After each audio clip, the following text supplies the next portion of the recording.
આજે આપણે બનાવીશું જમવાનો સ્વાદ વધારતી એકદમ હેલ્ધી અને ટેસ્ટી મસાલા ડુંગળી. તો આ મસાલા ડુંગળીમાં આપણે ખાસ વસ્તુ ઉમેરીશું જેથી ખાવામાં એકદમ સરસ લાગશે. તો વિડીયો ગમે તો લાઈક કરજો અને ચેનલને સબસ્ક્રાઈબ કરવાનું ભૂલતા નહીં. તો ચાલો હવે બનાવીએ.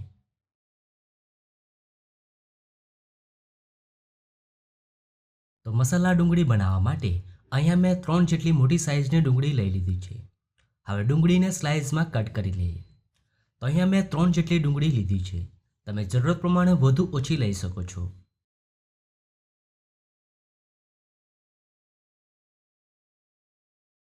તો અહીંયા મેં બધી જ ડુંગળીને આ રીતે સ્લાઇસમાં સમારી લીધી છે. હવે કટ કરેલી ડુંગળીમાંથી એક એક રીંગને અલગ કરી દઈએ. તો આ રીતે બધા જ લેયર્સને અલગ કરી દઈશું. તો આપણે બધી જ ડુંગળીના લેયર્સને અલગ કરી દીધા છે. હવે ડુંગળીને આપણે ઠંડા પાણીમાં 15 મિનિટ રાખી દઈએ. આનાથી ડુંગળી કડક થઈ જશે જેથી ખાવામાં એકદમ સરસ લાગશે.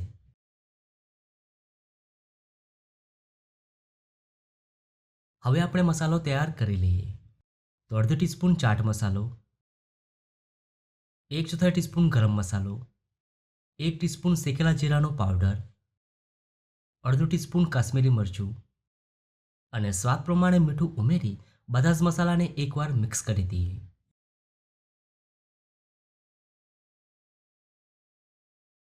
તો મસાલો તૈયાર છે. હવે ડુંગળીને એક બાઉલમાં કાઢી લઈએ. હવે તૈયાર કરેલા મસાલાને ડુંગળી ઉપર ઉમેરી દઈએ અને હવે મિક્સ કરી દઈએ.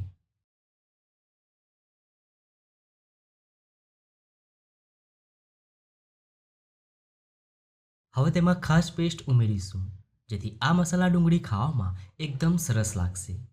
3 ટીસ્પૂન જેટલી લીલા મરચાં, કોથમીર, ફુદીના અને દહીંની ચટણી. અને હવે એકદમ સારી રીતે મિક્સ કરી દઈએ.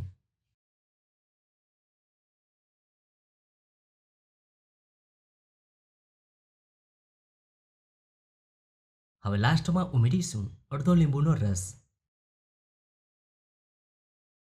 અને થોડી કોથમીર ઉમેરી એકવાર મિક્સ કરી સર્વ કરી લઈએ.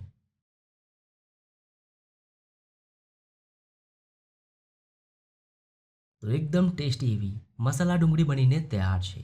તમે આને કોઈ પણ ડીશ સાથે સર્વ કરો, ખાવાની મજા પડી જશે. તો તમને આ મસાલા ડુંગળીની રેસીપી કેવી લાગી? જો રેસીપી ગમી હોય તો વિડીયોને લાઈક અને શેર કરજો.